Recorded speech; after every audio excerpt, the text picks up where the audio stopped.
Time now is 9:16 and we're checking what's happening across southern New England. Ashley Erling joins us live from the Rhode Island School of Design in Providence. Good morning, Ashley. Good day to be there if you want to stay warm.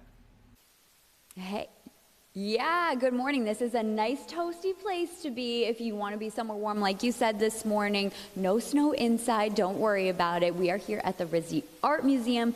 This is a Rhode Island treasure, but one that some of us might not get to enough, myself included. So we're going to learn all about what is going on here this time of year. And Christina is going to fill us in. Good morning. Good morning. How are you? I'm doing great. Thank you so much for having us this morning. It's so exciting to be here. It's been a while since I've been here, and the exhibits are constantly turning over and rotating. So tell us about the one that we're in right now, because this is a newer one. Yes, right now you're in French wallpaper, and we're learning about wallpaper from the 17 and 1800s. Many of these objects is their first time on view, despite being in our very vast collection for a number of years. It ranges from large-scale pieces of wallpaper to small fragments that you see in this case, but it's a chance to really see beautiful designs up close and personal. Great for anybody who's a fan of history or design. Yeah, it's really beautiful. I was walking around and it's very inspiring, and I think that, you know, wallpaper is kind of having a resurgence of a moment right now, so it's especially timely and topical just from that standpoint alone. But what I didn't realize about the museum is that all of your displays and exhibits actually are within your own collection already. They're not traveling or coming from somewhere else.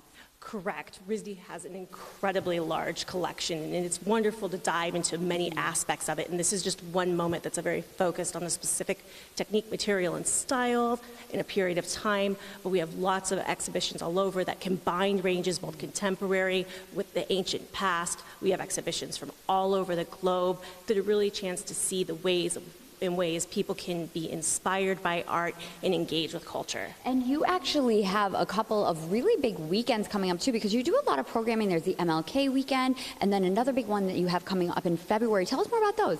Yeah, so next weekend we're celebrating Dr. King's legacy really through arts and culture. So we've invited some local artists, including Just Brown and Becky Davis, to create opportunities for families and anybody at any age to engage with ideas of social justice and really dreaming and thinking about possible futures together that are more hopeful and equitable for everyone. And so that will be on the 18th and 19th. Will be free both days. So it'll be a chance to come in and just get to know the museum if you haven't before, or revisit favorites if you come all the time. And what people might not know is that you actually have a lot of times when the museum is free. Can you remind us of what those times are? Sure, we're free every Sunday and Thursday evenings after 5. So those are great times to come in and check out the museum. Yeah, an incredible place to be able to visit for free that is right in our own backyard, whether you make it a family day or a date night. And we're going to talk much more about that. This is such a great place for families to enjoy their time as well. We're going to dig into that a little bit more coming up in our next segment. About 9:46, and we're checking what's happening across southern New England. Ashley Erling joins us live at the Rhode Island School of Design in Providence. Good morning, Ashley. What kind of programs can people expect? Maybe it's a good day to head there because it is chilly outside.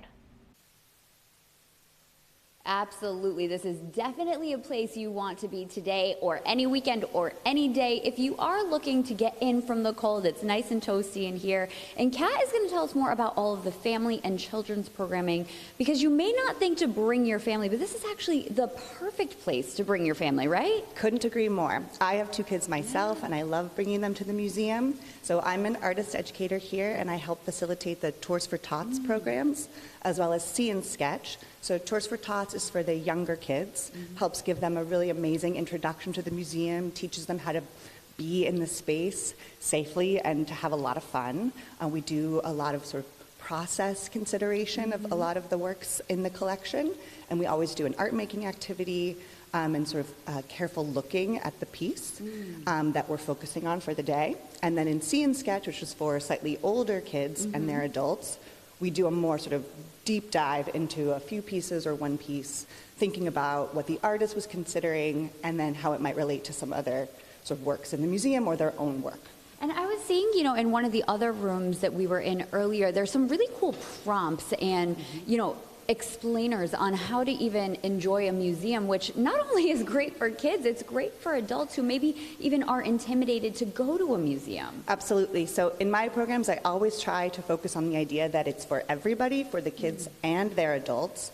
and just to feel super comfortable in this space, to know that when the program is done, they can stay and go look at other galleries, sort of maybe bring to bear some of the same questions that we were talking about on new looking, just always new ways to sort of to experience the art that's here and to engage with the artists and the curators who are putting on the exhibitions. And there's a lot more coming up this winter as well. You guys have many events that are coming up, and some of them are even free. Absolutely. So the whole weekend of Martin Luther King Jr. weekend, January 18th and 19th, the museum will be free and open to the public with lots of exciting programming from local artists and different ways of making. And then Super Art Sunday is coming up on February 16th, which is a whole day of so many different activities. It's a full art extravaganza for the whole family.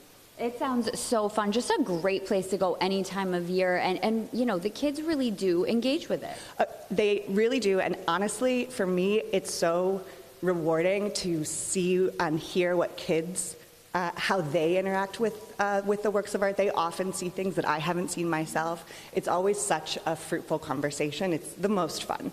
I am so excited to see all the little kids enjoy that programming. I have some little ones at home too, so this is a great idea to get everyone out and educated in this special place. The RISD Art Museum, guys, is just right in our backyard, here for the taking at any time. So